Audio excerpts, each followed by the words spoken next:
J'espère que vous allez bien, moi ça va super, hein. J'espère notamment que vous allez passer un très bon week-end, que vous allez bien profiter parce qu'après une semaine de retour qui reprend, nous approchons à très grands pas des fêtes. Alors il y aura peut-être une petite vidéo seulement pour les fêtes, je vais voir comment ça va se passer.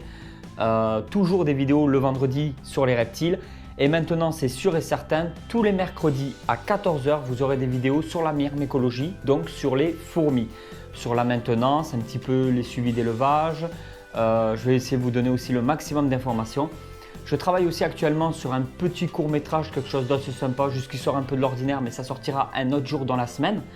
Sur cette vidéo, on va surtout parler d'une seule espèce, la Pixicéphalus adversus. Alors, c'est une grenouille taureau, comme on l'appelle en français, la grenouille taureau africaine. Attention, je préfère le préciser, en France, on a des gros problèmes d'une grenouille qui est très invasive. C'est une grenouille taureau américaine qui s'est adaptée en France, qui s'est bien développée. Celle-ci ne pourrait pas du tout survivre en milieu naturel en France. Elle ne résisterait pas du tout à un hiver. Je parle bien de la grenouille taureau africaine. Actuellement, je l'ai mis dans cette boîte et je vais vous montrer après comment ça se passe au niveau du terrarium.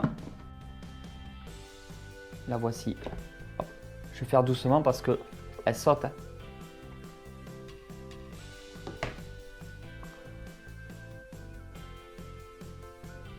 Voilà. Pixicéphalus adversus. Alors non, ce n'est pas un crapaud, c'est bel et bien une grenouille.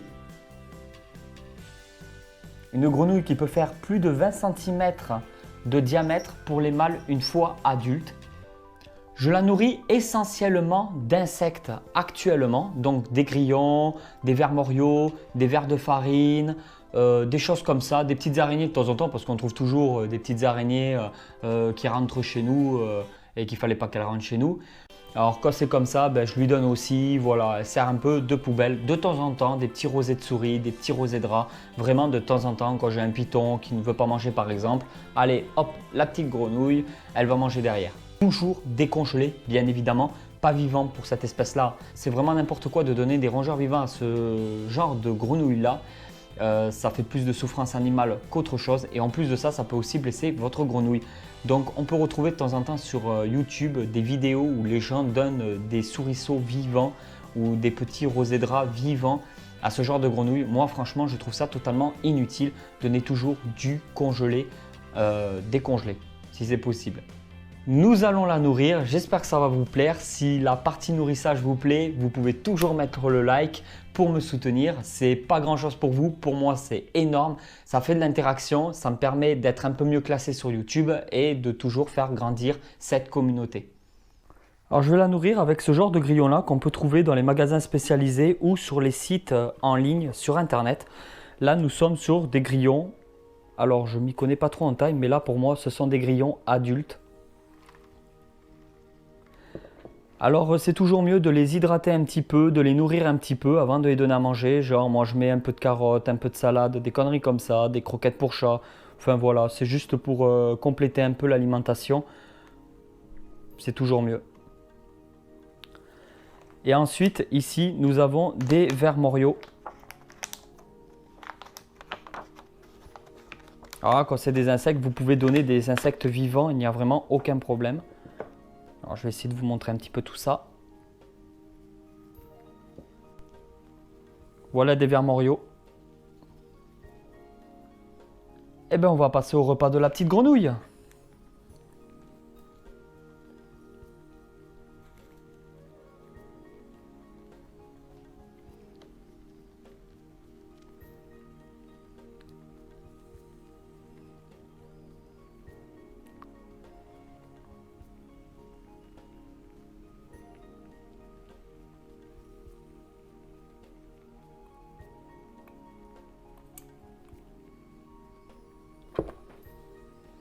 Et elle a compris qu'elle allait manger.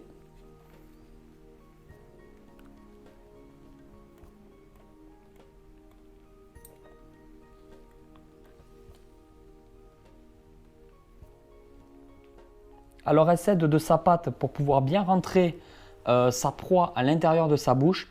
Et ensuite, pour avaler, elle ferme les yeux.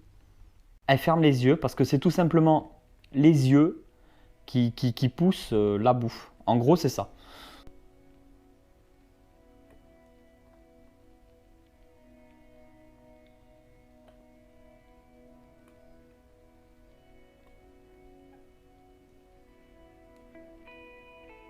Regardez bien ses yeux.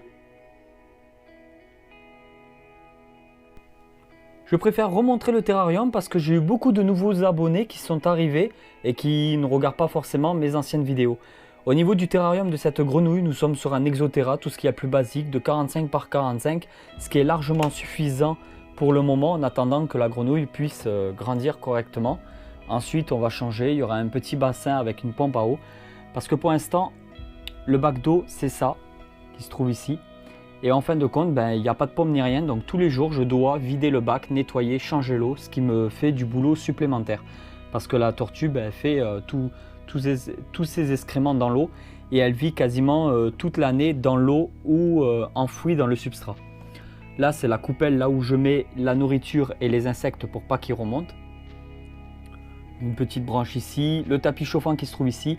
J'ai une température qui tourne toujours entre 25 à 27 voire 28 degrés. Il n'y a pas besoin de vraiment beaucoup chauffer pour cette espèce. Des plaques de liège qui viennent d'un magasin de bricolage bio.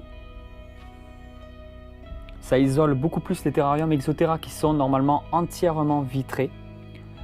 Et ça me permet d'accrocher quelques plantes artificielles un peu partout. Je suis toujours plus sur les plantes artificielles actuellement. Peut-être que plus tard je me mettrai sur des terrariums réellement plantés. Pour l'instant, je fais comme ça. Cette fougère, putain, je ne sais plus d'où elle vient. Alors, si vous avez le nom, vous pouvez le mettre en bas dans la description de cette vidéo. J'adore cette fougère parce que les feuilles sont vraiment... on peut les mettre vraiment dans le sens qu'on veut et ça cache toujours un petit peu le bac d'eau parce que c'est une grenouille qui a tendance à stresser. Si vous couvrez un petit peu le bac d'eau par le dessus, vous verrez que cette grenouille va énormément dans l'eau. Là, elle est en train de ressortir de l'eau et elle est allée se cacher derrière la fougère. On va essayer de la déloger de là et de la nourrir pour vous montrer un petit peu. Alors comme je vous avais dit la dernière fois dans une des vidéos, je pense que c'est un mâle parce qu'elle commence à avoir des petits côtés un peu orangés à certains niveaux.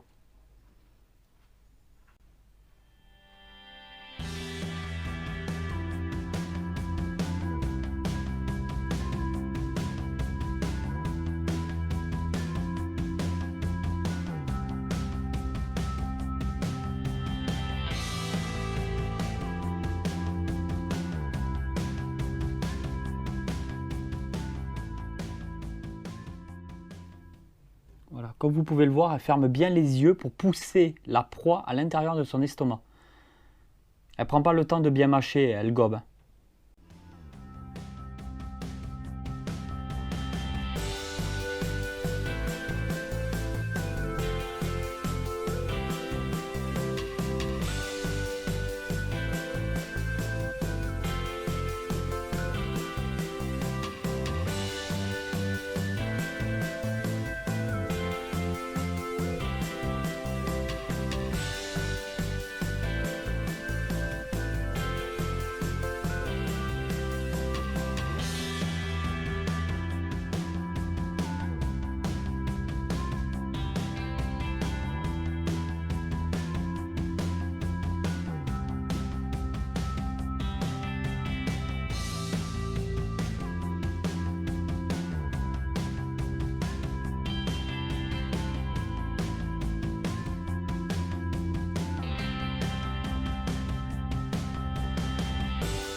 Et voilà tout le monde, j'espère que cette vidéo vous a plu. Si cette vidéo vous a plu, n'oubliez pas de mettre le like.